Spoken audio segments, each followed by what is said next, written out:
Hoy en día, muchos países se encuentran en situación de conflicto. Estas disputas se caracterizan por ser conflictos en donde un grupo étnico le exige a un gobierno nacional la secesión o, por el contrario, la adición a un territorio. Los grupos étnicos se definen como colectividades que se identifican a sí mismas y son identificadas por los demás gracias a elementos como el idioma, la religión, la nacionalidad y la raza. Es importante mencionar que los grupos étnicos también son conocidos como pueblos, tribus, comunidades o minorías étnicas. El presente trabajo tiene como objetivo analizar el contexto histórico de pueblos sin Estado, como por ejemplo los kurdos, grupos étnicos de Sahara Occidental y grupos indígenas en Latinoamérica.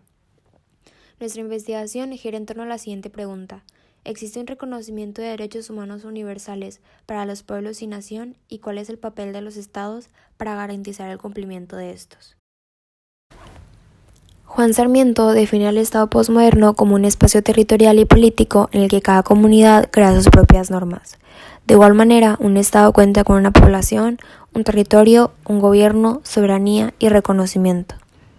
Para la sociedad occidental es indispensable sentirse identificada con el Estado al que pertenece. Sin embargo, existen comunidades en las que no son reconocidas oficialmente por un Estado.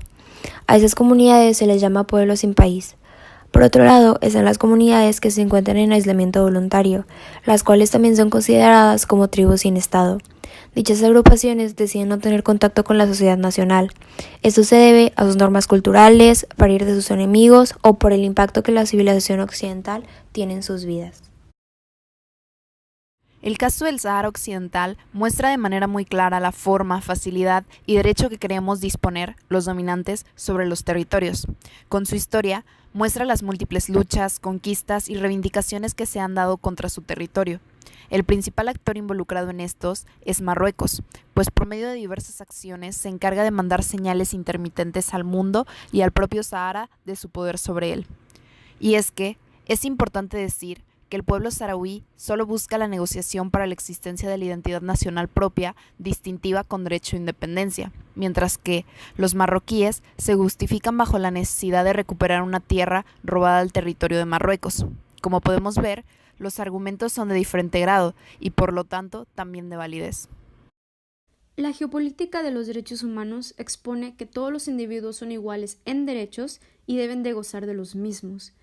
Cristian Sánchez y Dulfari Calderón exponen que los estados tienen la obligación de garantizar a cualquier individuo su cumplimiento, sin importar si es o no nacional del estado en que se encuentre, pues, al ser universales, traspasan las fronteras.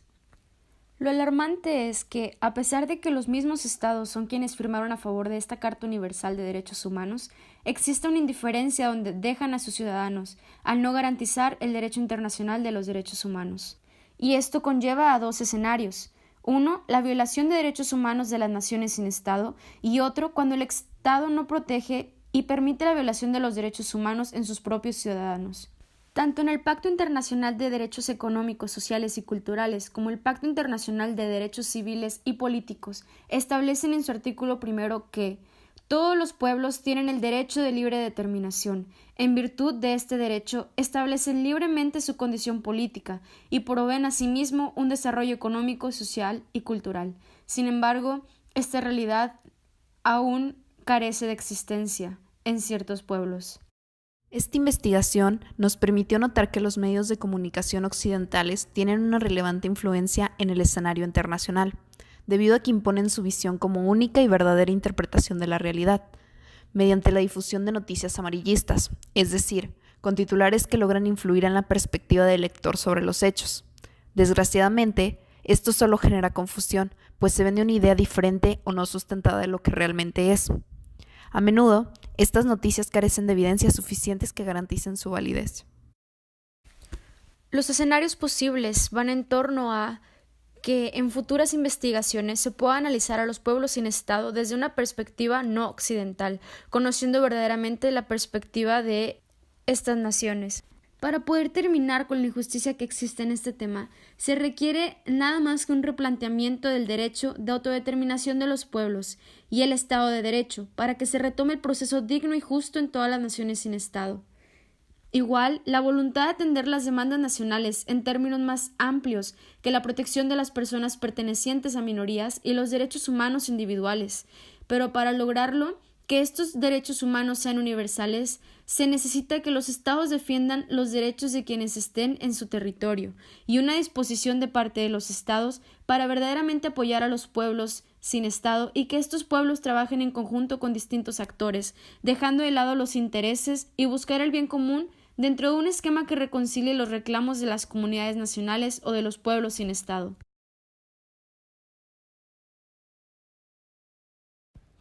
Lo ideal sería quedarnos en el lugar donde está nuestra familia y no tener que romper los vínculos con nuestra comunidad, pero bueno, las condiciones sociales y económicas, incluso la violencia a nivel institucional, no permiten que nos podamos quedar en nuestra comunidad. ¿Qué pasa ahora con la caravana de migrantes? No es que ellos prefieran salir, están saliendo forzadamente porque se mueren de hambre, literal, igual que nosotros en las comunidades indígenas. El reconocimiento de estos derechos debería ser universal, no debería solo basarse en las distintas etnias y grupos que nuestro país tiene.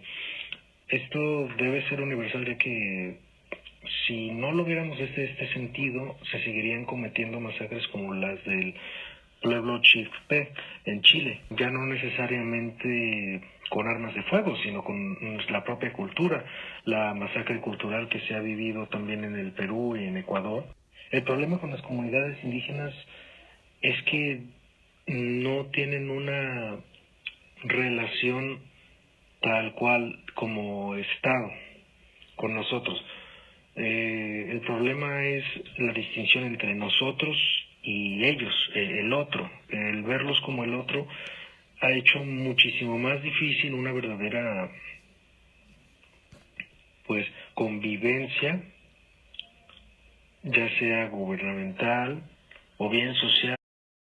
El futuro de estas naciones, que es una manera correcta de llamarles a los pueblos sin Estado, en cuanto al entorno de la política internacional, como menciono, está supeditada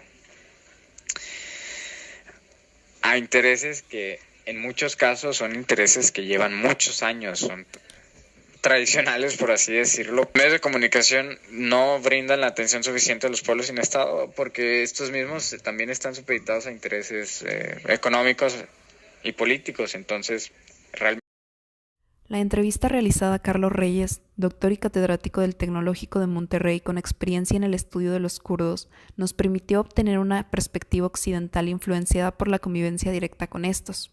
Este remarca que las naciones sin Estado, ante todo, son comunidades que se unen mediante lazos de cualquier tipo.